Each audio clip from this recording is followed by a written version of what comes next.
नमस्कार दोस्तों, स्वागत है आप सभी का डेसिमल में। आज की वीडियो में हम लोग डिस्कस करेंगे सीडीपी बाल विकास एवं शिक्षा शास्त्र, जो कि super TET, UP TET, C TET, MP TET, REET, Bihar TET, इन सभी एग्जाम्स के लिए काफ़ी ज़्यादा इंपॉर्टेंट है।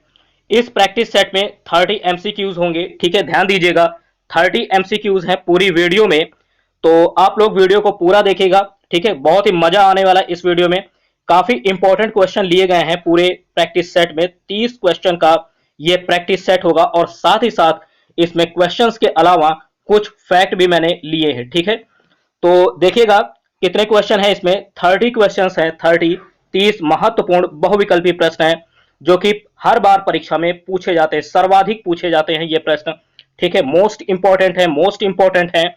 और वीडियो अगर आप पूरा देखते हैं तो 4 से 5 नंबर लगभग आपके कवर हो सकते हैं इस वीडियो से, ठीक है। और हर एक टॉपिक से प्रश्न लेने की कोशिश की गई है, हर एक टॉपिक से। और कुछ इंपॉर्टेंट फैक्ट्स भी इस वीडियो में हमने इंक्लूड किए हैं, ठीक है। ध्यान दीजिएगा आप लोगों का सपोर्ट काफी ज्यादा इंपॉर्टेंट है। प्लीज आप लोग अपना सपोर्ट प्लीज इसी तरीके से बनाए रखिए, ठीक है। और चैनल को यानी डेसिमल को सब्सक्राइब कर लीजिए, ठीक है, क्योंकि आप लोगों का सपोर्ट काफी ज्यादा इंपॉर्टेंट है। प्लीज आप लोग चैनल को सब्सक्राइब कर लीजिए। और इसके साथ ही अदर प्रैक्टिस सेट जो सीडीपी का है वो चैनल के प्लेलिस्ट पर CDP child development and pedagogy से, ठीक है, सॉल्व कर सकते हैं। 100 एमसीक्यूज के भी प्रैक्टिस सेट हैं, 2 प्रैक्टिस सेट हैं, ठीक है। Practice set number 4 and practice set number 6 काफी ज्यादा इंपॉर्टेंट है। अगर आप इन दोनों प्रैक्टिस सेट को सॉल्व करते हैं तो आपके कम से कम सीडीपी के काफी क्वेश्चंस रिवाइज हो जाएंगे और आपके 10 से 15 नंबर इन दोनों प्रैक्टिस सेट को सॉल्व करने पर 10 से 15 नंबर आपके कवर हो सकते हैं, ठीक है। तो जरूर सॉल्व कीजिएगा practice set number 4 and practice set number 6, ठीक। 4 एंड 6 ये 100 एमसीक्यूज के हैं, जरूर सॉल्व कीजिएगा, ठीक है। तो ध्यान दीजिए, आज का पहला क्वेश्चन है, बुद्धि का प्रथम वाचिक सामूहिक परीक्षण क्या है? बुद्धि का प्रथम वाचिक सामूहिक परीक्षण है, तो देखिएगा, ध्यान दीजिएगा। ऑप्शन ए है आर्मी अल्फा परीक्षण, ऑप्शन ए है, बी है आर्मी बीटा परीक्षण, सी है army general classification test, D है बीने साइमन परीक्षण। तो देखिएगा इस क्वेश्चन का राइट आंसर होगा ए ऑप्शन, आर्मी अल्फा परीक्षण। आर्मी अल्फा परीक्षण इसका राइट आंसर होगा। देखिएगा बुद्धि का प्रथम वाचिक सामूहिक परीक्षण क्या होगा? बुद्धि का प्रथम वाचिक सामूहिक परीक्षण होगा आर्मी अल्फा परीक्षण, आर्मी अल्फा परीक्षण, ठीक है। इसे परीक्षण लिख लीजिएगा, परीक्षण, ठीक है, परीक्षण। तो इस क्वेश्चन का राइट आंसर ए ऑप्शन होगा, ए ऑप्शन होगा। ध्यान दीजिएगा, नोट कीजिएगा। प्रथम विश्व युद्ध के बाद इस तरह के परीक्षण की आवश्यकता महसूस की गई। तत्पश्चात सर्वप्रथम अमेरिका में प्रथम वाचक सामूहिक परीक्षण आर्मी अल्फा परीक्षण का निर्माण किया गया, ठीक है। ध्यान दीजिएगा, प्रथम विश्व युद्ध के बाद इस तरह के परीक्षण की आवश्यकता महसूस की गई। इसके बाद सबसे पहले अमेरिका में, कहां पर, यह भी ध्यान रखिएगा, प्रश्न पूछा जाए सबसे पहले कहां पर आर्मी अल्फा परीक्षण का निर्माण किया गया, तो राइट आंसर आप बताएंगे अमेरिका, ठीक है। अमेरिका आप राइट आंसर सेलेक्ट करेंगे। तो सर्वप्रथम अमेरिका में प्रथम वाचक सामूहिक परीक्षण आर्मी अल्फा परीक्षण का निर्माण किया गया, ठीक है। तो इस क्वेश्चन का राइट आंसर क्या होगा? ए ऑप्शन होगा, ए ऑप्शन इस क्वेश्चन का राइट आंसर होगा आर्मी अल्फा परीक्षण, आर्मी अल्फा परीक्षण, ठीक है, ये परीक्षण है। तो देखिएगा यहां पर इससे संबंधित नोट में मैंने लिख दिया है, इससे संबंधित नोट भी मैंने यहां पर इंक्लूड किया है, ठीक है, जो इससे संबंधित फैक्ट है। तो बढ़ते हैं अगले प्रश्न की ओर। अगला प्रश्न है, नोट कीजिए, टीएटी परीक्षण में कार्ड की संख्या कितनी होती है? टीएटी परीक्षण में कार्ड की संख्या कितनी होती है? कई बार यह प्रश्न आया है। ऑप्शन ए है 20, बी है 30, सी है 25 और डी है 35। तो बताइएगा इस क्वेश्चन का राइट आंसर क्या होगा? इस क्वेश्चन का राइट आंसर होगा बी ऑप्शन 30, ठीक है। टीएटी, ठीक है, इसका फुल फॉर्म भी पूछा जाता है, ठीक है। इसमें कार्ड की संख्या कितनी होती है? 30 होती है, ठीक, 30 होती है। तो ध्यान दीजिएगा यहां पर इससे रिलेटेड जो फैक्ट है वो मैंने इंक्लूड किया है, ध्यान दीजिएगा। टीएटी का पूरा नाम क्या है? थीमेटिक एपर्सेप्शन टेस्ट होता है। इसके प्रवर्तक कौन है? मॉर्गन व मुर्रे, ठीक है। और इस विधि को क्या बोलते हैं? चित्र कहानी परीक्षण कहते हैं, चित्र कहानी परीक्षण भी कहते हैं। इसमें कितने कार्ड होते हैं? 30 चित्रों के कार्ड होते हैं। ध्यान दीजिएगा, 30 चित्रों के कार्ड होते हैं और एक खाली कार्ड पर एक चित्र, एक खाली कार्ड पर, नोट कीजिएगा, एक खाली कार्ड पर एक चित्र बनाने के लिए कहा जाता है। ठीक है, तो देखिएगा जो 30 चित्र होते हैं, पूरे 30 कार्ड होते हैं, उनमें से नोट कीजिएगा 10 कार्ड केवल पुरुषों के लिए होते हैं। ठीक, और बाकी 10 किसके लिए होते हैं?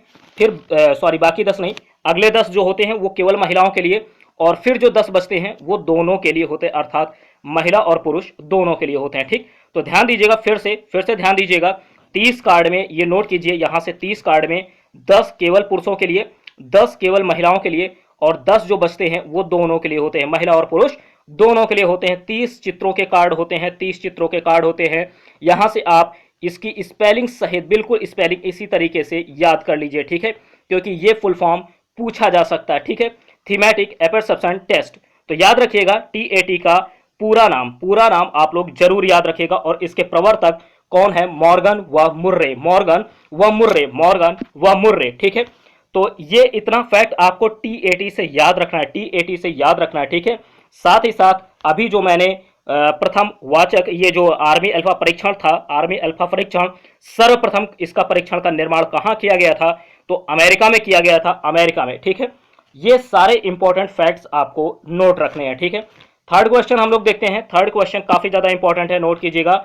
लैटिन भाषा में पर्सोना का अर्थ क्या होता है? पर्सोना, ये क्वेश्चन व्यक्तित्व जो पर्सनालिटी चैप्टर है वहां से लिया गया है। ठीक है, उस टॉपिक से है। तो देखिएगा पर्सोना का अर्थ क्या होता है, पर्सोना का अर्थ पूछ लिया जाता है, और ये लैटिन भाषा में है। किसमें है? लैटिन भाषा में पर्सोना का अर्थ क्या है आपको बताना है। ऑप्शन ए है मुखौटा, बी है व्यक्ति, सी है अपूर्व, और डी है व्यक्तिगत। काफी लोगों ने राइट आंसर सेलेक्ट कर लिया होगा। देखिएगा, इस क्वेश्चन का राइट आंसर ए ऑप्शन होगा, मुखौटा। मुखौटा इस क्वेश्चन का राइट आंसर होगा।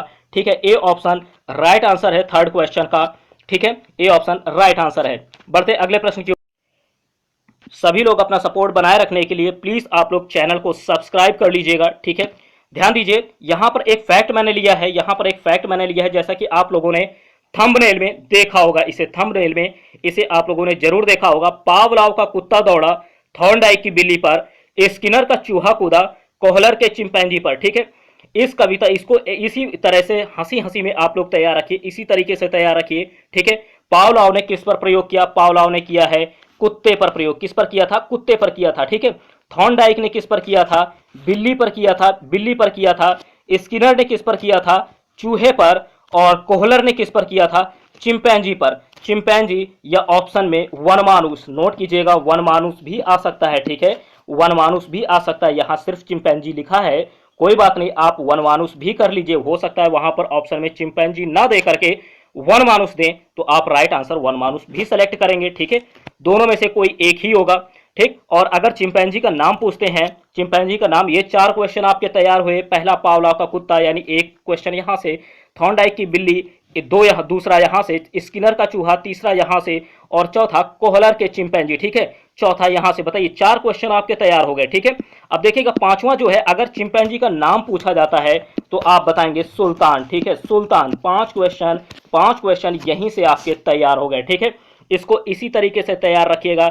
आपको टीचर बनना है, ठीक है, बच्चों के भविष्य का निर्माण करना है, तो छोटे छोटे जो बच्चे हैं वो भी इसे तैयार कर सकते हैं, इसी हंसी हंसी में कि पावलाव का कुत्ता दौड़ा थॉर्नडाइक की बिल्ली पर, स्किनर का चूहा कूदा कोहलर के चिंपैंजी पर। तो आप तो तैयार कर ही सकते हैं, जब कोई छोटे छोटे बच्चे तैयार कर सकते हैं इसको इतने आराम से हंसी हंसी में, तो आप तो तैयार कर ही सकते हैं। ठीक है, साथ ही साथ और भी लोगों को अगर आप बताते हैं इस तरीके से, तो उनका तो तैयार होगा ही होगा, आपका और भी ज्यादा तैयार हो जाएगा। देखिए, यहां से 4 क्वेश्चन आपके तैयार हैं, 4 क्वेश्चन इस स्लाइड से आपके तैयार हैं। ठीक है, पावलाव का कुत्ता दौड़ा थॉर्नडाइक की बिल्ली पर, स्किनर का चूहा कूदा कोहलर के चिंपैंजी पर। ठीक, कितनी आसान भाषा में, कितना आसान भाषा में, इसी तरीके से आप लोग इसे तैयार रखिए। ठीक, बढ़ते हैं अगले प्रश्न की ओर। तो यहां से 4 से 5 क्वेश्चन आपके तैयार होते हैं। देखिएगा, अगला क्वेश्चन है, व्यक्तित्व शब्द की उत्पत्ति लैटिन भाषा के किस शब्द से हुई है? किस शब्द से हुई है? देखिएगा, व्यक्तित्व शब्द की उत्पत्ति लैटिन भाषा के किस शब्द से हुई है?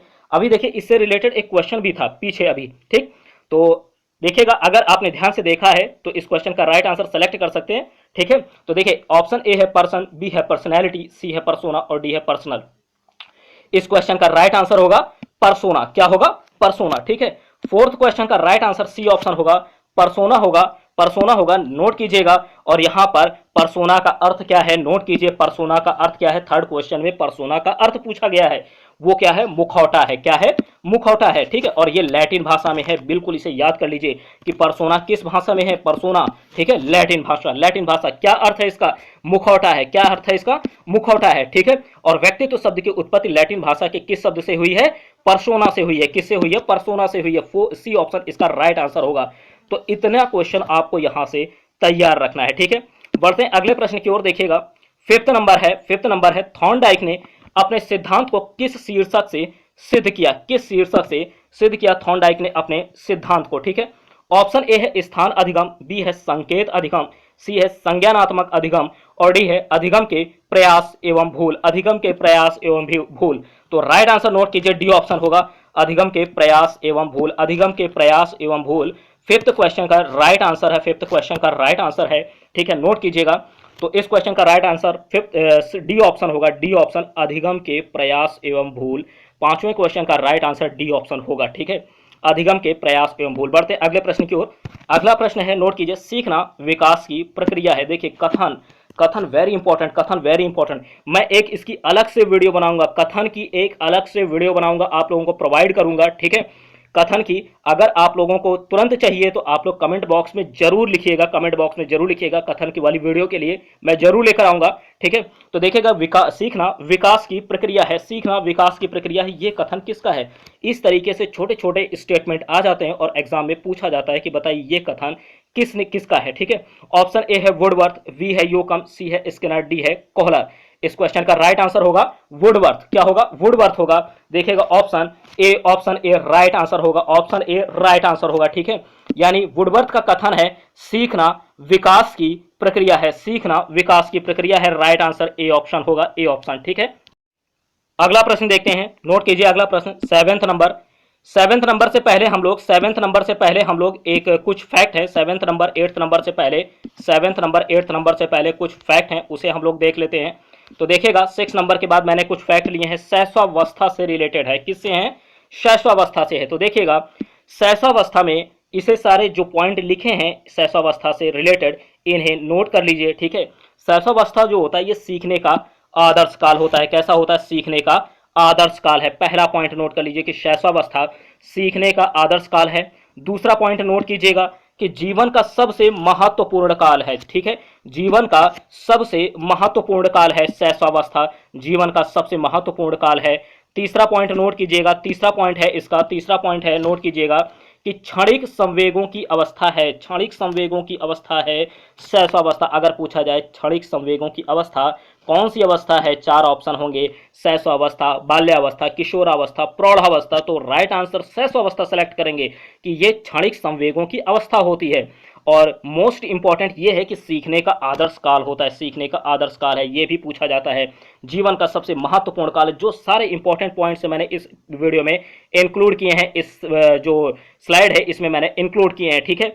अनुकरण द्वारा सीखने की अवस्था, अनुकरण द्वारा सीखने की अवस्था, ये भी इंपॉर्टेंट है। अनुकरण द्वारा सीखने की अवस्था कौन सी अवस्था होगी, तो राइट आंसर आप शैशवावस्था लगाएंगे, ठीक है। और भावी जीवन की आधारशिला, भावी जीवन की आधारशिला, तो ये भी क्या होगी, शैशवावस्था ही होगी। क्या होगी, शैशवावस्था होगी, ठीक है, शैशवावस्था होगी। बढ़ते अगले पॉइंट की ओर। अगला पॉइंट है, देखिए बाल्यावस्था से लिया गया है, बाल्यावस्था से लिया गया है, ठीक है। तो नोट कीजिएगा बाल्यावस्था से रिलेटेड, बाल्यावस्था से रिलेटेड, ठीक है, नोट कीजिएगा। बाल्यावस्था जो होता है ये अनोखा काल होता है। क्या होता है, अनोखा काल होता है, ठीक है, नोट कीजिएगा, नोट कीजिए, बाल्यावस्था अनोखा काल बोला जाता है, अनोखा काल बोला जाता है, ठीक है।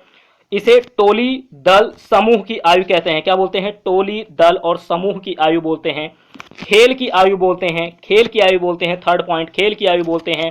फोर्थ पॉइंट नोट कीजिएगा, मूर्त चिंतन की अवस्था, मूर्त चिंतन की अवस्था होती है बाल्यावस्था। अगर पूछा जाए बाल्यावस्था, मूर्त चिंतन की अवस्था कौन सी अवस्था होती है, मूर्त चिंतन की अवस्था कौन सी अवस्था होती है, ऑप्शन में शैशवावस्था देंगे, बाल्यावस्था देंगे, किशोरावस्था देंगे, ठीक है, प्रौढ़ावस्था देंगे। आप राइट आंसर बाल्यावस्था सेलेक्ट करिएगा आंख बंद करके, ठीक है, मूर्त चिंतन की अवस्था बाल्यावस्था। अगला पॉइंट देखिएगा, अगला पॉइंट देखिएगा, कल्पना शक्ति एवं अमूर्त चिंतन के प्रारंभ का काल। नोट कीजिएगा, इस पॉइंट को नोट कीजिएगा। देखिए ये मूर्त चिंतन की तो अवस्था है, मूर्त चिंतन की अवस्था है, ठीक है, कंफ्यूज मत होइएगा ये कंफ्यूजन मैं यहीं पर दूर कर दूं आपका कि कल्पना शक्ति एवं अमूर्त चिंतन के प्रारंभ का काल है, यहां से अमूर्त चिंतन प्रारंभ होता है, अमूर्त चिंतन प्रारंभ होता है, ना कि अमूर्त चिंतन होता है, ठीक है, प्रारंभ होता है, स्टार्टिंग होती है, लेकिन मूर्त चिंतन की अवस्था बाल्यावस्था होती है, बाल्यावस्था होती है। तो याद रखिएगा अमूर्त चिंतन के अगर प्रारंभ का काल पूछें, अमूर्त चिंतन के प्रारंभ का काल कौन सी अवस्था में होता है, ठीक है, प्रारंभ किस अवस्था में होता है, अमूर्त चिंतन का प्रारंभ किस अवस्था में होता है, तो आप बताइएगा बाल्यावस्था में, बाल्यावस्था में। और अगर मूर्त चिंतन की अवस्था पूछें तो भी बाल्यावस्था। ठीक, बढ़ते हैं अगले पॉइंट की ओर। तो याद रखिएगा इसमें, याद रखिएगा टोली दल समूह की आयु, टोली दल समूह की आयु, अनोखा काल, ये सारे पॉइंट आपको याद रखने हैं। खेल की आयु, खेल की आयु, ठीक है। अगला पॉइंट देखते हैं, अगला पॉइंट किशोरावस्था, किशोरावस्था नोट कीजिए, किशोरावस्था काफी इंपॉर्टेंट है। किशोरावस्था अमूर्त चिंतन की अवस्था, देखिएगा अमूर्त चिंतन की अवस्था है ना इंपॉर्टेंट, अमूर्त चिंतन की अवस्था। ठीक, अभी मैंने बात की पीछे पीछे मैंने आपको बताया अमूर्त चिंतन के प्रारंभ का काल, देखिए स्टार्टिंग होती है बाल्यावस्था से, स्टार्टिंग कहां से होती है भैया, प्रारंभ कहां से होता है, तो आप बताइएगा बाल्यावस्था, बाल्यावस्था, ठीक है। लेकिन अगर आपसे कहा जाए अमूर्त चिंतन की अवस्था, इस तरीके से प्रश्न आ जाए, अंतर है दोनों में, अमूर्त चिंतन की अवस्था पूछी जाए, तब आप क्या बताएंगे, किशोरावस्था के बताएंगे, क्या बताएंगे, किशोरावस्था बताएंगे। अब आप लोगों को समझ में आ चुका होगा, ठीक है। और अगला पॉइंट देखिएगा, अगला पॉइंट है दल भक्ति की अवस्था, दल भक्ति की अवस्था होती है, पूछा जाए दल भक्ति की अवस्था कौन सी अवस्था होगी, राइट आंसर किशोरावस्था जाएगा। जीवन का सबसे कठिन काल होता है, जीवन का सबसे कठिन काल क्या होता है, किशोरावस्था होता है, ये जीवन का सबसे कठिन काल होता है, ठीक है, सबसे कठिन काल होता है। और इसको बसंत ऋतु भी कहा जाता है, किशोरावस्था को बसंत ऋतु भी कहा जाता है, क्या कहा जाता है, बसंत ऋतु। अगर पूछा जाए बसंत ऋतु किस अवस्था को कहा जाता है, तो किशोरावस्था को बोला जाता है, ठीक है। अगला पॉइंट देखते हैं, इंपॉर्टेंट है, इंपॉर्टेंट है, नोट कीजिएगा, इंपॉर्टेंट है। अगला पॉइंट है टीन एज, नोट कीजिएगा टीन एज, टीन एज का मतलब क्या है, ठीक है। अगर टीन एज का मतलब नहीं पता है तो देखिएगा टीन एज का मतलब होता है 13 और 18 के मध्य की अवस्था, नोट कीजिएगा 13 और 18 के मध्य की अवस्था, 13 यानी 13 और 18 मतलब 18, इन दोनों के बीच की अवस्था होती है 13 और 18, 13 और 18 के बीच की अवस्था होने के कारण इसे क्या बोलते हैं, टीन एज बोलते हैं, क्या बोलते हैं, टीन एज। तो अगर पूछा जाए कि टीन एज किस अवस्था को बोलते हैं, तो आप राइट आंसर सेलेक्ट करेंगे किशोरावस्था, क्या सेलेक्ट करेंगे, किशोरावस्था। और इसका कारण क्या है टीन एज बोलने का, क्योंकि ये 13 और 18 के बीच की अवस्था होती है, ठीक है, 13 और 18 के बीच की अवस्था होती है। तो बताइए यहां से कितने आपके क्वेश्चन, काफी इंपॉर्टेंट पॉइंट्स आपके यहां से कवर हुए हैं जो कि एग्जाम में पूछे जा सकते हैं। सबसे ज्यादा इंपॉर्टेंट, फिर से सुनिएगा, सबसे ज्यादा इंपॉर्टेंट ये है कि अमूर्त चिंतन के प्रारंभ की कौन सी अवस्था होती है, अमूर्त चिंतन के प्रारंभ की अवस्था तो बाल्यावस्था। नोट कीजिएगा, इसको मैं फिर से बता रहा हूं, प्रारंभ पूछे जब तो बाल्यावस्था लगाना, लेकिन अगर पूछे अमूर्त चिंतन की अवस्था तो आप किशोरावस्था लगाइएगा, ठीक है, किशोरावस्था। लेकिन मूर्त चिंतन पूछें तो आप बाल्यावस्था लगाएंगे, बाल्यावस्था। अब आपको तैयार हो गया होगा, तैयार हो गया होगा, ठीक है। इतना शेयर कीजिए इस वीडियो को, इतना शेयर कीजिए कि हर किसी का सिलेक्शन होना चाहिए, हर किसी का भला होना चाहिए, ठीक है। आप लोग काफ़ी ज़्यादा जो है इसे शेयर करिए, जितना शेयर कर सकते हैं। साथ ही साथ इस जो पावलाव का कुत्ता दौड़ा, थॉर्नडाइक की बिल्ली पर, स्किनर का चूहा कूदा, कोहलर के चिंपैंजी पर, जमकर शेयर करिए इस वीडियो को, ताकि हर किसी का भला होना चाहिए, ठीक है, हर किसी का भला होना चाहिए। तो देखिए अगला प्रश्न हम लोग देखते हैं, अगला प्रश्न देखते हैं। 7th नंबर, 6 हम लोग कर चुके हैं, 7th नंबर देखिएगा, विकास के संबंध में निम्न में से कौन सा सार्थक तत्व है, नोट कीजिए, विकास के संबंध में निम्न में से कौन सा सार्थक तत्व है, सार्थक तत्व की बात कर रहे हैं, सार्थक तत्व की बात कर रहे हैं। ऑप्शन ए है यह पूर्वानुमान प्रारूप के अनुसार नहीं होता, यह पूर्वानुमान प्रारूप के अनुसार नहीं होता। बी है विकास विशिष्ट से सामान्य की ओर, विशिष्ट से सामान्य की ओर अग्रसर होता है। सी ऑप्शन है, नोट कीजिएगा, यह आनुवंशिकी और वातावरण की अंतः क्रिया का परिणाम है। और डी ऑप्शन क्या बोल रहे हैं, डी ऑप्शन नोट कीजिएगा कि सभी व्यक्ति समान दर से विकास करते हैं। तो बताइएगा विकास के संबंध में कौन सा तत्व, कौन सा सार्थक तत्व है, कौन सा सार्थक तत्व है। इस क्वेश्चन का राइट आंसर होगा सी ऑप्शन, क्या होगा, सी ऑप्शन होगा, यह आनुवंशिकी और वातावरण की अंतः क्रिया का परिणाम है, यह आनुवंशिकी और वातावरण, आनुवंशिकी और वातावरण की अंतः क्रिया का परिणाम है, दोनों का, ठीक है, आनुवंशिकी भी और वातावरण भी, आनुवंशिकी भी और वातावरण भी दोनों की अंतः क्रिया का परिणाम है। तो ये विकास के संबंध में, विकास के संबंध में बिल्कुल सत्य है, ठीक है, सार्थक तत्व है। तो सी ऑप्शन राइट आंसर होगा, सी ऑप्शन राइट आंसर होगा। बढ़ते हैं अगले प्रश्न की ओर। अगला प्रश्न है, नोट कीजिए, संवेग की प्रकृति निम्न में से कौन से कथन से सही रूप में प्रकट होती है। क्वेश्चन को जरा ध्यान से पढ़िएगा, ठीक है, कंफ्यूज मत होइए कि संवेग की प्रकृति निम्न में से कौन से कथन से सही रूप में प्रकट होती है। ऑप्शन ए है संवेग जीव की स्थायी अवस्था है, बी है कुछ एक संवेगों का ही व्यवहारात्मक पक्ष होता है, ठीक है, कुछ एक संवेगों का ही व्यवहारात्मक पक्ष होता है, सी है प्रत्येक संवेग के साथ एक भावना निहित होती है, कुछ हद तक ये सही है, और डी है नोट कीजिएगा, डी है कि संवेगात्मक प्रकटीकरण को अधिगम द्वारा परिवर्तित नहीं कर सकते हैं। तो देखिएगा इस क्वेश्चन का राइट आंसर सी जाएगा, ठीक है। प्रत्येक संवेग के साथ एक भावना निहित रहती है, प्रत्येक संवेग के साथ एक भावना निहित रहती है।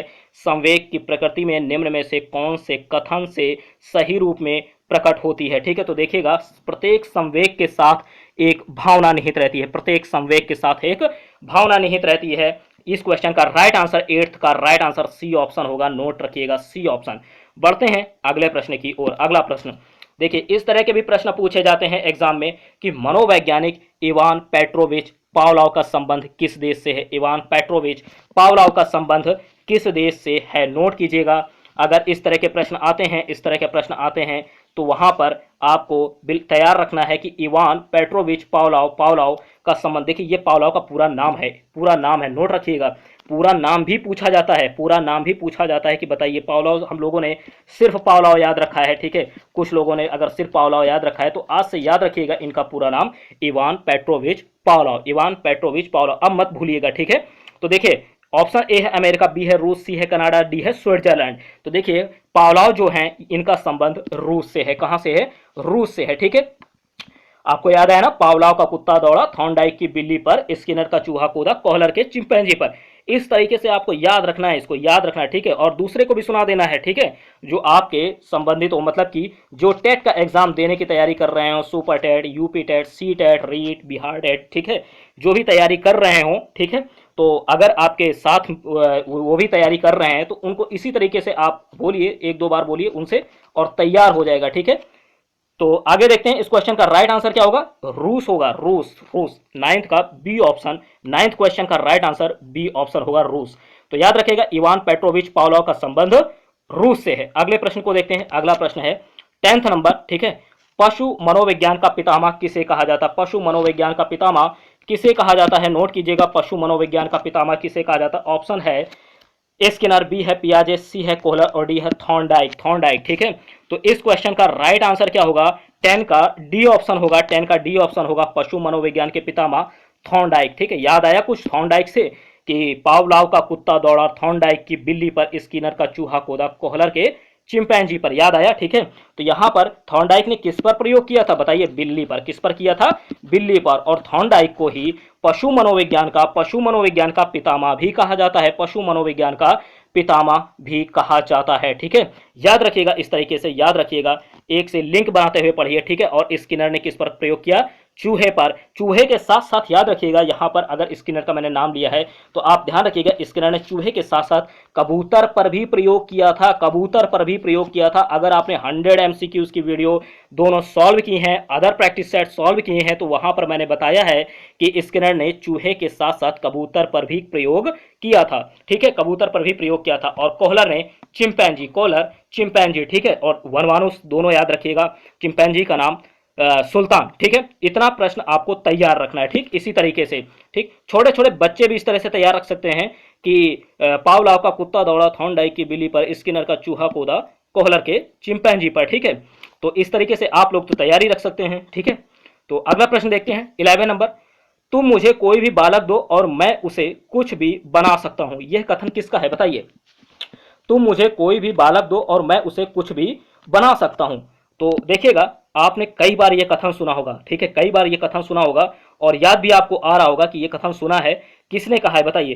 कि तुम मुझे कोई भी बालक दो मैं उसे कुछ भी बना सकता हूं, इंजीनियर, डॉक्टर, ठीक है, वकील, कुछ भी मैं बना सकता हूं उसे। तो देखिए ऑप्शन ए है वॉटसन, बी है थॉर्नडाइक, सी है मेरिया मॉन्टेसरी और डी है किलपैट्रिक। बताइए क्या होगा इसका राइट आंसर। इसका राइट आंसर होगा ए ऑप्शन, वॉटसन महोदय, वॉटसन जी ने कहा था कि तुम मुझे कोई भी बालक दे दो, मैं उसे जो चाहूंगा बना सकता हूं, चाहे इंजीनियर, चाहे डॉक्टर, चाहे वकील, कुछ भी XYZ, मैं उसे कुछ भी बना सकता हूं, ठीक है। इस क्वेश्चन का राइट आंसर ए ऑप्शन होगा, ए ऑप्शन। ठीक, बढ़ते हैं अगले प्रश्न की ओर। योजना विधि के प्रवर्तक कौन माने जाते हैं? बताइए, योजना विधि, योजना विधि के प्रवर्तक कौन माने जाते हैं? योजना विधि के प्रवर्तक कौन माने जाते हैं? ऑप्शन ए है स्किनर, बी है सिगमंड फ्रायड, सी है किलपैट्रिक और डी है पावलोव। ठीक, फिर से नाम आ गया पावलोव। ठीक है, अभी बाद में बात करेंगे इसका क्वेश्चन का राइट आंसर, पहले हम लोग देखते हैं योजना विधि। योजना विधि के जो प्रवर्तक है, राइट आंसर होगा किलपैट्रिक, किलपैट्रिक, किलपैट्रिक। ठीक, योजना विधि के प्रवर्तक कौन माने जाते हैं? राइट आंसर क्या होगा? किलपैट्रिक। अगर पावलोव का नाम आया है तो फिर से आपको उसी को तैयार रखना। देखिए, पावलोव का भी नाम आया, स्किनर का भी नाम आया, आपको उसको उसी तरीके से याद रखना। 4 क्वेश्चन आपके बिल्कुल तैयार होने चाहिए। ठीक है, 4 से 5। तो इस क्वेश्चन का राइट आंसर क्या होगा? याद रखिएगा, योजना विधि के प्रवर्तक, योजना विधि के प्रवर्तक, नोट कीजिएगा, योजना विधि के प्रवर्तक कौन है? तो है किलपैट्रिक। कौन है? Kilpatrick, Kilpatrick, Kilpatrick. ठीक, 12 का राइट आंसर सी ऑप्शन होगा, सी ऑप्शन। अगला प्रश्न देखते हैं, किंडरगार्टन शिक्षा प्रणाली, किंडरगार्टन शिक्षा प्रणाली, किंडरगार्टन शिक्षा प्रणाली प्रारंभ करने का श्रेय किसे जाता? ऑप्शन ए है फ्रोबेल, बी है वॉटसन, सी है थॉर्नडाइक और डी है मारिया मॉन्टेसरी। तो बताइए इस क्वेश्चन का राइट आंसर क्या होगा? फ्रोबेल होगा, किंडरगार्टन शिक्षा प्रणाली, फ्रोबेल, फ्रोबेल। तो इस क्वेश्चन में देखिए फ्रोबेल ए ऑप्शन में है, ए ऑप्शन फ्रोबेल, किंडरगार्टन शिक्षा प्रणाली प्रारंभ करने का श्रेय श्रेय को किसको जाता है? सॉरी, फ्रोबेल को जाता है। किसको जाता है? फ्रोबेल को। ठीक, राइट आंसर ए ऑप्शन होगा कि किंडरगार्टन शिक्षा प्रणाली प्रारंभ करने का श्रेय फ्रोबेल को जाता है। Froebel, Froebel, A option right answer है। बढ़ते अगले प्रश्न की ओर। बिने ने सबसे पहले प्रथम बुद्धि परीक्षण कब तैयार किया? देखिए, प्रथम बुद्धि परीक्षण की बात कर रहे हैं, प्रथम बुद्धि परीक्षण की बात कर रहे हैं, प्रथम बुद्धि परीक्षण की बात कर रहे हैं। ठीक है, कब किया? किसने किया? बिने ने। किसने किया? बिने ने। ठीक है, और कब किया ये बताना है। तो यहां से देखिए एक प्रश्न तो यही तैयार हो गया कि प्रथम बुद्धि परीक्षण का प्रथम बुद्धि परीक्षण किसने तैयार किया? क्या थे? यहां से एक प्रश्न तैयार हुआ कि प्रथम बुद्धि परीक्षण किसने तैयार किया? तो बिने ने। प्रथम बुद्धि परीक्षण किसने तैयार किया? बिने ने। अब यहां से एक प्रश्न ये तैयार है, ये तो पूछा ही गया कि कब तैयार किया। ऑप्शन ए है 1910, बी है 1905, सी है 1916 और डी है 1918। तो देखिएगा इस क्वेश्चन का राइट आंसर क्या होगा? 1905 होगा, 1905। ठीक, तो देखिए बी ऑप्शन इसका राइट आंसर है, 1905। अगला प्रश्न देखते हैं, 15 नंबर, 15 नंबर है, नोट कीजिए। निम्न में से किस मनोवैज्ञानिक की शिक्षा का मुख्य उद्देश्य सत्य का साक्षात्कार? वेरी इंपॉर्टेंट, सत्य का साक्षात्कार। किस मनोवैज्ञानिक की शिक्षा का मुख्य उद्देश्य सत्य का साक्षात्कार है? तो बताइएगा, सत्य का साक्षात्कार किस मनोवैज्ञानिक की शिक्षा का मुख्य उद्देश्य है? किस मनोवैज्ञानिक की शिक्षा का मुख्य उद्देश्य है? ऑप्शन ए है जॉन डीवी, बी है रूसो, सी है टर्मन, डी है प्लेटो, प्लेटो, प्लेटो, प्लेटो। ठीक है, तो इस क्वेश्चन का राइट आंसर होगा सत्य का साक्षात्कार। ये याद रखिएगा, जैसे ही आप सुने सत्य का साक्षात्कार, आपके दिमाग में तुरंत क्लिक करना चाहिए प्लेटो, प्लेटो। ठीक है, प्लेटो, सत्य का साक्षात्कार, प्लेटो। इस तरीके से आपके दिमाग में तुरंत क्लिक करना चाहिए। इस क्वेश्चन का राइट आंसर क्या होगा? प्लेटो, सत्य का साक्षात्कार। बढ़ते हैं अगले प्रश्न की ओर। इस क्वेश्चन का राइट आंसर 15 का राइट आंसर डी ऑप्शन होगा, डी ऑप्शन होगा। अगला प्रश्न देखते हैं 16 नंबर। गेस्टॉल्ट शब्द जर्मन है, जिसका अर्थ क्या है? बताइए। सबसे पहले तो एक प्रश्न यही बनता है कि गेस्टॉल्ट शब्द कैसा है? जर्मन है। कैसा है? जर्मन है, और इसका आपको अर्थ बताना है, इसका आपको अर्थ बताना है। ठीक है, एक प्रश्न तो यहीं से तैयार हो गया कि गेस्टॉल्ट शब्द कैसा है? जर्मन है, जर्मन है, जर्मन है। ठीक है, इसका अर्थ कैसा है अब बताना है आपको। ऑप्शन ए है समग्र आकृति, बी है समग्र विकास, सी है समग्र वृद्धि और डी है इनमें से कोई नहीं। तो बताइए इसका राइट आंसर क्या होगा? इसका राइट आंसर समग्र आकृति होगा, ए ऑप्शन राइट आंसर है, समग्र आकृति, समग्र आकृति, ए ऑप्शन राइट आंसर होगा, समग्र आकृति। ठीक, बढ़ते हैं अगले प्रश्न की ओर। ए ऑप्शन राइट आंसर है 16 का। 17 नंबर देखिएगा। निम्न में से किसकी अध्ययन पद्धति को द्वंद्वात्मक पद्धति कहा जाता है? किसकी अध्ययन पद्धति को, किसकी अध्ययन पद्धति को द्वंद्वात्मक पद्धति कहा जाता है? द्वंद्वात्मक, द्वंद्वात्मक पद्धति। ऑप्शन ए है प्लेटो, बी है मैस्लो, सी है क्लार्क हल और डी है सुकरात, सुकरात। ठीक, तो राइट आंसर क्या जाएगा भाई? राइट आंसर जाएगा सुकरात, सुकरात। याद रखिए, द्वंद्वात्मक पद्धति, द्वंद्वात्मक पद्धति, द्वंद्वात्मक पद्धति सुकरात, द्वंद्वात्मक पद्धति सुकरात। इस तरीके से याद रखिए, इस तरीके से रिवाइज कीजिए। ठीक है, अभी मैंने पीछे आपको एक क्वेश्चन कराया है कि अगर पूछा जाए सत्य का साक्षात्कार, सत्य का साक्षात्कार पूछा जाए तो आप क्या बताएंगे? प्लेटो, सत्य का साक्षात्कार प्लेटो। और इसी तरह से द्वंद्वात्मक पद्धति पूछा जाए तो आप क्या बताएंगे? द्वंद्वात्मक पद्धति बताएंगे सुकरात, सुकरात। सुकरात का संबंध यूनान से, सुकरात का संबंध यूनान से। कहां से? यूनान से। ये भी याद रखिएगा, ये भी याद रखिएगा, यूनान। ठीक है, अगला प्रश्न देखते हैं 18 नंबर। वुंट ने लिप्जिंग में प्रथम मनोवैज्ञानिक प्रयोगशाला की स्थापना कब की? वुंट ने लिप्जिंग में प्रथम मनोवैज्ञानिक प्रयोगशाला की स्थापना कब की। तो देखिए यहाँ से एक प्रश्न आपका ये तैयार होता है कि जो प्रथम मनोवैज्ञानिक प्रयोगशाला है ये कहाँ पर स्थापित की गई, तो लिप्जिंग में कहाँ पर लिप्जिंग में। और किसने की, तो वुंट ने। दो प्रश्न तैयार हुए, दो प्रश्न तैयार हुए। प्रथम मनोवैज्ञानिक प्रयोगशाला किसने तैयार की, किसने स्थापित की, वुंट ने। कहाँ पर की, लिप्जिंग में। कब की, अब ये बताना है। ठीक, तो ऑप्शन है 1876, बी है 1877, सी है 1878 और डी है 1879। तो इस क्वेश्चन का राइट आंसर नोट कीजिए 1879 इस क्वेश्चन का राइट आंसर होगा। डी ऑप्शन, डी ऑप्शन इस क्वेश्चन का राइट आंसर होगा कि वुंट ने लिप्जिंग में प्रथम मनोवैज्ञानिक प्रयोगशाला की स्थापना की थी। ठीक है, तो डी ऑप्शन राइट आंसर है 18 का। देखिए यहां से 3 प्रश्न तैयार हुए ना। ठीक, जो 30 क्वेश्चन हम लोग सॉल्व कर रहे हैं ना, यहां से कम आपके 40 क्वेश्चन हो जाएंगे। 40, देखिए 4 तो उसी स्लाइड से, पावलोव का कुत्ता दौड़ा थॉर्नडाइक की बिल्ली पर, स्किनर का चूहा कूदा कॉलर के चिंपैंजी पर। ठीक है, 4 से 5 और चिंपैंजी का नाम आपको सुल्तान याद रखना है। ठीक है, 5 क्वेश्चन वहां से तैयार हुए, 30 तो है ही है, 35 हो गए। ठीक है, अभी मैंने शैशवावस्था, बाल्यावस्था, किशोरावस्था सभी मैंने डिस्कस किए, साथ ही साथ टीएटी वहां पर फुल फॉर्म बताया। ठीक है, कितने कार्ड थे, इस तरीके से करके देखिए 40 क्वेश्चन तो आपके आराम से तैयार हो रहे हैं। ठीक है, तो देखिएगा अगला प्रश्न। अगला प्रश्न है 19 नंबर, निम्न में से प्रयोजनावाद का समर्थक कौन है। प्रयोजनावाद, तो देखिएगा ऑप्शन ऑप्शन प्रयोजनावाद का समर्थक पूछ रहे हैं, समर्थक कौन है। ऑप्शन ए है टर्मन, बी है वर्दिमियर, सी है जॉन ड्यूवी, डी है इनमें से कोई नहीं। इस क्वेश्चन का राइट आंसर नोट कीजिए, जॉन ड्यूवी। क्या होंगे, जॉन ड्यूवी जो थे ये प्रयोजनावाद के समर्थक, प्रयोजनावाद के समर्थक हैं जॉन ड्यूवी। जॉन ड्यूवी प्रयोजनावाद के समर्थक। ठीक है, जॉन ड्यूवी। अगला प्रश्न देखते हैं। अगला प्रश्न है शिक्षण से अधिगम पर बल देने वाला परिवर्तन हो सकता है। नोट कीजिएगा, सी टैट में इसी तरीके से प्रश्न आते हैं, आपको ध्यान देना है। सी टैट में इसी तरीके से प्रश्न आते हैं। ठीक है, वहां पर आपको फैक्चुअल कम दिया जाता है। ठीक है, इस तरीके से आपको पूछा जाएगा कि शिक्षण से अधिगम पर बल देने वाला परिवर्तन हो सकता है। देख लीजिए इसी तरीके से प्रश्न आएंगे। तो देखिए ऑप्शन यहां पर ए है, रटने को प्रोत्साहित करके। रटने वाले क्वेश्चन तो बिल्कुल काट देने हैं, रटाना तो बच्चे को है ही नहीं आपको। ठीक है, रटाना तो बिल्कुल है ही नहीं। बी है बाल केंद्रित शिक्षा पद्धति अपनाकर। सी है परीक्षा परिणामों पर केंद्रित होकर। परीक्षा परिणाम पर केंद्रित नहीं होना। ठीक है, बाल केंद्रित तो एक जगह एक बार बाल केंद्रित तो हो सकता है। ठीक, परीक्षा परिणामों पर केंद्रित होना, इसका क्या मतलब है। ठीक, सी है अग्र शिक्षण, नोट कीजिएगा, हम लोग 20 नंबर पे हैं। ठीक है, अग्र शिक्षण की तकनीकी अपनाकर, अग्र शिक्षण की तकनीकी अपनाकर। ठीक, तो ये भी गलत ही होगा, ऑप्शन गलत ही है। ठीक, तो इस क्वेश्चन का जो राइट आंसर है वो बी ऑप्शन जाएगा। क्या जाएगा, बी ऑप्शन जाएगा, बाल केंद्रित शिक्षा पद्धति अपनाकर। नोट कीजिए, बाल केंद्रित शिक्षा पद्धति अपनाकर। 20 का राइट आंसर बी ऑप्शन होगा कि शिक्षण से, नोट कीजिए, शिक्षण से अधिगम पर बल देने वाला परिवर्तन हो सकता है। शिक्षण से अधिगम पर बल देने वाला परिवर्तन हो सकता है बाल केंद्रित शिक्षा पद्धति अपनाकर, बाल केंद्रित शिक्षा पद्धति अपनाकर। ठीक है, इस क्वेश्चन का राइट आंसर बी ऑप्शन होगा, बी ऑप्शन। ठीक, अगला प्रश्न देखते हैं 21 नंबर। नोट कीजिए, निम्न में से कौन सी प्रगतिशील शिक्षा विशेषता है। प्रगतिशील शिक्षा विशेषता की बात करें, प्रगतिशील शिक्षा विशेषता की बात कर रहे हैं, तो नोट कीजिएगा प्रगतिशील शिक्षा विशेषता की बात करें, ऑप्शन ए है समय सारणी और बैठने की व्यवस्था में लचीलापन। नोट कीजिए, समय सारणी और बैठने की व्यवस्था में लचीलापन। बी है केवल प्रस्तावित पाठ्य पुस्तकों पर आधारित अनुदेश। सी है बार बार ली जाने वाली परीक्षा और डी है परीक्षा में अच्छे अंक प्राप्त करने पर बल। परीक्षाओं में अच्छे अंक प्राप्त करने पर परीक्षाओं में अच्छे अंक प्राप्त करने पर बल। तो देखिएगा इस क्वेश्चन का राइट आंसर क्या होगा। इस क्वेश्चन का राइट आंसर होगा, नोट कीजिए, समय सारणी और बैठने की व्यवस्था में लचीलापन। कौन सी प्रगतिशील शिक्षा विशेषता है। प्रगतिशील शिक्षा विशेषता यह है कि समय सारणी और बैठने की व्यवस्था में लचीलापन होना चाहिए। ठीक है, ये जो है प्रगतिशील शिक्षा विशेषता है। तो इस क्वेश्चन का राइट आंसर 21 का ए ऑप्शन होगा। नोट कीजिए, ए ऑप्शन होगा इस क्वेश्चन का राइट आंसर, ए ऑप्शन होगा। ठीक, बढ़ते हैं अगले प्रश्न की ओर। 22 नंबर नोट कीजिए, किस प्रकार के प्रश्नों को वस्तुनिष्ठ प्रश्नों की श्रेणी में रखा जाता है। बताइए, किस प्रकार के प्रश्नों को वस्तुनिष्ठ प्रश्नों की श्रेणी में रखते हैं। वस्तुनिष्ठ प्रश्नों की श्रेणी में किस प्रकार के प्रश्नों को रखते हैं। ऑप्शन ए लघु उत्तरात्मक प्रश्न, बी है निबंधात्मक प्रश्न, सी है मुक्त उत्तर वाला प्रश्न और डी है सत्य या असत्य।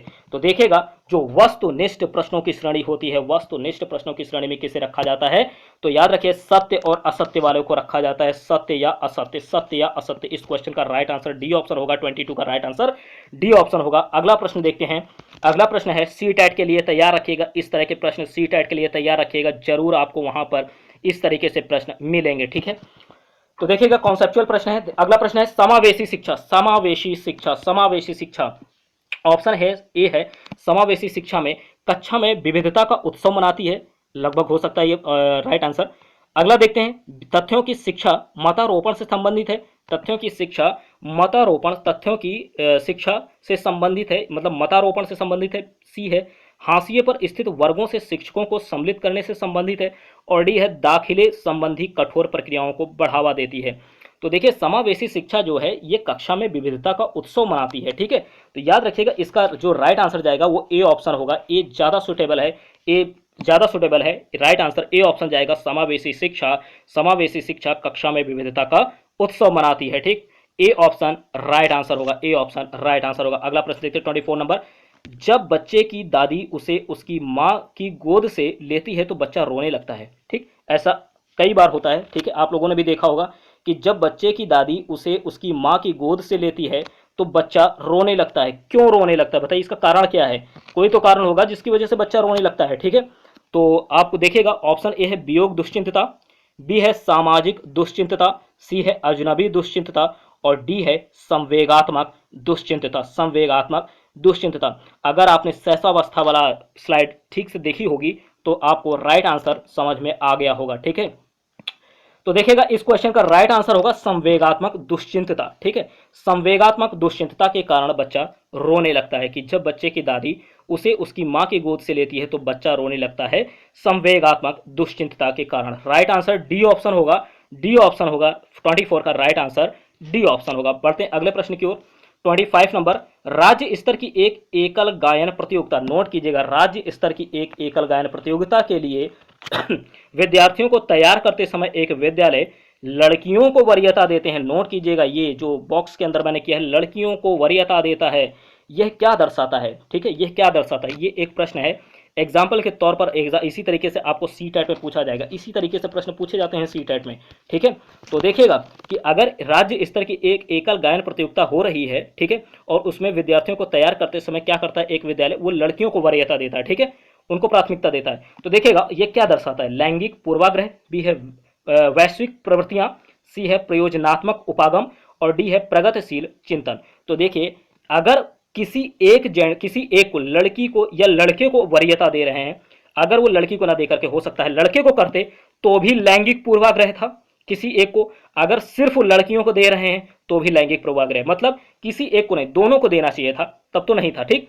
तो यहां पर देखिए अगर एक को दे रहा है, जैसे कह रहे हैं लड़कियों को वरीयता देता है, लड़कियों को वरीयता देता है, तो इसका ये क्या दर्शाता है, ये दर्शाता है, नोट कीजिएगा, लैंगिक पूर्वाग्रह, लैंगिक पूर्वाग्रह, ठीक। अगर प्रश्न चेंज करना है तो कहाँ चेंज करेंगे, कि चेंज कहाँ करेंगे, नोट कीजिएगा यहाँ पर, जहाँ पर लड़कियां लिखा है ना, लड़कियों को वरीयता दे, वहां पर लिख देंगे लड़कों को वरीयता देते हैं। तो भी इसका राइट आंसर क्या जाएगा, तो भी इसका राइट आंसर, अगर लड़कियों की जगह पर, मैं फिर से बोल रहा हूं, यहां पर प्रश्न चेंज करके आपसे पूछा जाए सी टेट में, ठीक है, किसी भी एग्जाम में, कि लड़कियों के प्लेस पर ये कर दें लड़कों, ठीक है, लड़कों, तो भी राइट आंसर क्या जाएगा, लैंगिक पूर्वाग्रह, ठीक है।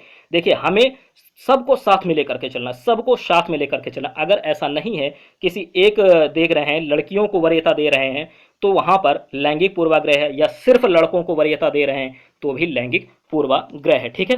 तो देखना है यहाँ पर राइट आंसर इसका क्या जाएगा, ए ऑप्शन जाएगा, A option, A option, A option, लैंगिक पूर्वाग्रह। अगला प्रश्न देखते हैं 26 नंबर। शिक्षा के संदर्भ में समाजीकरण से तात्पर्य है, शिक्षा के संदर्भ में समाजीकरण से तात्पर्य है। ऑप्शन ए है अपने सामाजिक मानदंड बनाना, बी है समाज में बड़ों का सम्मान करना, सी है सामाजिक मानदंडों का सदैव अनुपालन करना और डी है सामाजिक वातावरण में अनुकूल और समायोजन, सामाजिक वातावरण में अनुकूल और समायोजन। तो देखिएगा शिक्षा के संदर्भ में समाजीकरण से तात्पर्य पूछ रहे हैं, समाजीकरण से तात्पर्य, तो इस क्वेश्चन का राइट आंसर डी ऑप्शन जाएगा, सामाजिक वातावरण में अनुकूल और समायोजन, सामाजिक वातावरण में अनुकूल और समायोजन इस क्वेश्चन का राइट आंसर होगा, इस क्वेश्चन का राइट आंसर होगा डी ऑप्शन, डी ऑप्शन इस क्वेश्चन का राइट आंसर होगा 26 का, ठीक। बढ़ते हैं अगले प्रश्न की ओर, तो याद रखिएगा डी ऑप्शन राइट आंसर है, ठीक, सामाजिक वातावरण में अनुकूल और समायोजन। अगला प्रश्न है 27 नंबर। मानव विकास को क्षेत्रों में विभाजित किया जाता है, जो हैं क्या हैं, मानव विकास को क्षेत्रों में विभाजित किया जाता है, क्षेत्रों में विभाजित किया जाता है जो है, ऑप्शन ए है शारीरिक, शारीरिक, आध्यात्मिक, नोट कीजिएगा, शारीरिक, आध्यात्मिक, संज्ञानात्मक और सामाजिक, ठीक है। मैं फिर से बोल रहा हूँ क्वेश्चन, मानव विकासों को क्षेत्रों में विभाजित किया जाता है, जो कि ए है, जो कि है मानव विकास को फिर से देखना, मानव विकास को क्षेत्रों में विभाजित किया जाता है, जो है ऑप्शन ए है शारीरिक, आध्यात्मिक, संज्ञानात्मक, सामाजिक, बी है शारीरिक, संज्ञानात्मक, संवेगात्मक और सामाजिक, डी सी है संवेगात्मक, सामाजिक, संज्ञानात्मक और शारीरिक, डी है मनोवैज्ञानिक, संज्ञानात्मक, शारीरिक और संवेगात्मक। इस क्वेश्चन का जो राइट आंसर है, नोट कीजिए, इस क्वेश्चन का राइट आंसर है बी ऑप्शन, शारीरिक, संज्ञानात्मक, संवेगात्मक और सामाजिक। ठीक, शारीरिक, एक मिनट भाई, एक मिनट। ठीक, इस क्वेश्चन का राइट आंसर बी ऑप्शन होगा, शारीरिक, शारीरिक, संज्ञानात्मक, संवेगात्मक और सामाजिक। ठीक है, शारीरिक, संज्ञानात्मक, संवेगात्मक और सामाजिक। ठीक, इस क्वेश्चन का राइट आंसर बी ऑप्शन होगा। मैं फिर से बोल रहा हूं, फिर से, सबसे पहले शारीरिक होगा, फिर संज्ञानात्मक होगा, फिर संवेगात्मक होगा और सामाजिक होगा। ठीक, इस सीक्वेंस में रखिएगा। मानव विकास को क्षेत्रों में विभाजित किया जाता है, कौन कौन से, शारीरिक, संज्ञानात्मक, संवेगात्मक और सामाजिक। बढ़ते हैं अगले प्रश्न की ओर, 28 नंबर। ठीक, 28 नंबर है, नोट कीजिए, 28 नंबर है, प्रायः शिक्षार्थियों की त्रुटियां डॉट डॉट डॉट की ओर संकेत करती हैं। किसकी ओर संकेत करती हैं? डॉट डॉट डॉट की ओर संकेत करती हैं। प्रायः शिक्षार्थियों की त्रुटियां डॉट डॉट डॉट की ओर संकेत करती, किसकी ओर? फिलिंग द ब्लैंक्स के भी प्रश्न आते हैं। देखिए, थोड़ा सा वीडियो लंबी होती है, लेकिन आपको अच्छे से तैयार रखना है। ठीक है, इस क्वेश्चन में 30 एमसीक्यूज ही हमें नहीं करने थे, 30 एमसीक्यूज ही नहीं करने थे, साथ ही साथ जो रिलेटेड फैक्ट्स थे वो भी हमें देखने थे। ठीक है, और समझ कर करना है। ठीक है, जल्दबाजी नहीं करनी है, क्योंकि जल्दबाजी में अगर आपके एग्जाम में 1 या 2 प्रश्न गलत हो जाते हैं तो उसकी वजह से सिलेक्शन रुक जाता है बहुत लोगों का। ठीक है, तो जल्दबाजी में नहीं तैयार करना है, आपको अच्छे से समझ कर तैयार करना है। ठीक है, समझ कर। तो देखिएगा, इस क्वेश्चन का राइट आंसर, अगर टाइम लगता है तो लगने दीजिए, टाइम लगता है तो लगने दीजिए, लेकिन आपको समझकर हर क्वेश्चन को करना है। ठीक है, तो इस क्वेश्चन का देखिएगा, प्रायः शिक्षार्थियों की त्रुटियां डॉट डॉट डॉट की ओर संकेत करती हैं, इस तरह के भी प्रश्न आते हैं। ऑप्शन ए है यांत्रिक अभ्यास की आवश्यकता, बी है सीखने की अनुपस्थिति, सी है वे कैसे सीखते हैं और डी क्या है? डी ऑप्शन दे रहे हैं शिक्षार्थियों के सामाजिक आर्थिक स्तर। इस क्वेश्चन में देखिएगा राइट आंसर क्या होगा? 28 का राइट आंसर है सी ऑप्शन, वे कैसे सीखते हैं। प्रायः शिक्षार्थियों की त्रुटियां, ठीक है, वे कैसे सीखते हैं की ओर संकेत करती हैं। यहां पर फिलिंग द ब्लैंक्स में भरा जाएगा, प्रायः शिक्षार्थियों की त्रुटियां वे कैसे सीखते हैं की ओर संकेत करती हैं। 28 का राइट आंसर सी ऑप्शन होगा। अगला प्रश्न देखते हैं, 29 नंबर। देखिएगा, निम्नलिखित में से कौन सा सीखने का क्षेत्र है? निम्नलिखित में से कौन सा सीखने का क्षेत्र है? ऑप्शन ए है भावात्मक, बी है आध्यात्मिक, सी है व्यावसायिक और डी है आनुभविक। तो इस क्वेश्चन का राइट आंसर होगा भावात्मक। ठीक है, भावात्मक इस क्वेश्चन का राइट आंसर होगा। ए ऑप्शन इस क्वेश्चन का राइट आंसर है। ए ऑप्शन इस क्वेश्चन का राइट आंसर है, भावात्मक। अगला प्रश्न देखते हैं और 30 नंबर आज का लास्ट क्वेश्चन है। जब बच्चा कार्य करते हुए ऊबने लगता है, देखिएगा बढ़िया क्वेश्चन है। जब बच्चा कार्य करते हुए ऊबने लगता है तो यह इस बात की ओर संकेत है कि बच्चा बुद्धिमान नहीं है। बिल्कुल नहीं, ऐसा नहीं हो सकता। ठीक है, बच्चे में सीखने की योग्यता नहीं है। सी ऑप्शन है कि बच्चे को अनुशासित करने की जरूरत है। और डी क्या बोल रहे हैं? डी ऑप्शन दे रहे हैं। देखिएगा, डी ऑप्शन है संभवतः कार्य यांत्रिक रूप से बार बार हो रहा। पहला ऑप्शन है कि बच्चा बुद्धिमान नहीं है, ये तो बिल्कुल गलत है। ठीक, बच्चे में सीखने की योग्यता नहीं, ये भी गलत है। बच्चे को अनुशासित करने की जरूरत है, यहाँ पर अनुशासन कहाँ से आ रहा? अगूब रहा है। ठीक है, तो देखिएगा ये भी गलत जा रहा है। तो कौन सा बच रहा है? डी ऑप्शन ही बच रहा। ठीक, इलिमिनेशन मेथड से करिए। जरूरी नहीं कि हर एक में आपको प्रश्न तैयार रखना, इलिमिनेशन मेथड देखिए। तो इस क्वेश्चन का राइट आंसर क्या होगा कि जब बच्चा कार्य करते हुए उबने लगता है तो यह इस बात की ओर संकेत है कि संभवतः यांत्रिक कार्य, नोट कीजिएगा कि संभवतः कार्य यांत्रिक रूप से बार बार हो रहा है। संभवतः कार्य यांत्रिक रूप से बार बार हो रहा है। संभवतः कार्य यांत्रिक रूप से बार बार हो रहा है। इस क्वेश्चन का राइट आंसर डी ऑप्शन होगा। 30 का राइट आंसर डी ऑप्शन होगा। ठीक है, तो ये थे 30 एमसीक्यूज। पूरी वीडियो में 30 महत्वपूर्ण बहुविकल्पी प्रश्न और जो इंपॉर्टेंट फैक्ट्स थे वो मैंने अलग से भी कुछ रखे हैं। ठीक, उन्हें आप लोग जरूर तैयार रखिएगा। ठीक, और जो भी क्वेश्चंस हैं इनका आप लोग नोट्स जरूर बनाते चलिए, बनाकर रखिए। और अगर आपको वीडियो पसंद आती है तो लाइक कीजिए, शेयर कीजिए और जमकर शेयर कीजिए। ठीक है, और साथ ही साथ अपना सपोर्ट बनाए रखने के लिए चैनल को सब्सक्राइब जरूर कीजिए, ठीक है, क्योंकि आप लोगों का सपोर्ट काफ़ी ज़्यादा इंपॉर्टेंट है। आप लोगों के सपोर्ट के बगैर कुछ भी पॉसिबल नहीं है, ठीक है। तो ये 30 MCQs थे, 30 MCQs थे। 100 MCQs नोट कीजिएगा, 100 MCQs का तो जरूर कीजिए। 100 MCQs के 2 प्रैक्टिस सेट पड़े हुए हैं, 2 प्रैक्टिस सेट अपलोड किए जा चुके हैं, इन्हें जरूर सॉल्व कीजिए। यहाँ से आपकी CDP लगभग काफ़ी पूरी रिवाइज हो जाएगी, CDP पूरी रिवाइज हो जाएगी। अगर आप 100 MCQs के ये दोनों प्रैक्टिस सेट कर लेते हैं ना 200 का, तो आपकी CDP पूरी तरह से रिवाइज हो जाएगी, ठीक है, CDP का रिवीजन हो जाएगा। तो जरूर कीजिएगा, ठीक है, जरूर कीजिएगा।